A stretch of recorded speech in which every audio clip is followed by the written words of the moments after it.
1991 26 दिसंबर 1991 यानी 26 दिसंबर 1991 को सोवियत संघ का विघटन होता है, यानी यूएसएसआर का विघटन होता है। इसको कहते हैं union of Soviet socialist Republic.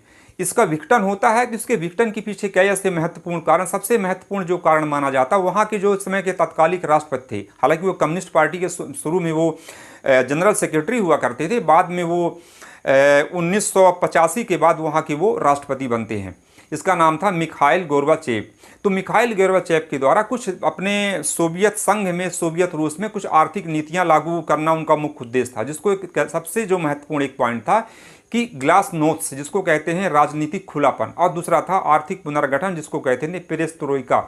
इन सब के अलावा जो वहाँ 15 गणराज्य थे, उन गणराज्यों में रहने वाले लोगों के दिमाग में एक राष्ट्र वादी नीति का भी उदय होता है और वहाँ पर राजनीतिक अस्थिरता पैदा भी होती है। तो इस तरीके से मिखाइल गोर्बाचेव का जो एक पॉलिसी थी, जो एक नीति थी, वो उल्टी पड़ गई और इसी के रूप में 25 दिसंबर को 1991 को सोवियत संघ का झंडा उतार करके उसके स्थान पर के एक स्वतंत्र राष्ट्र रूस का झंडा फहरा दिया जाता है।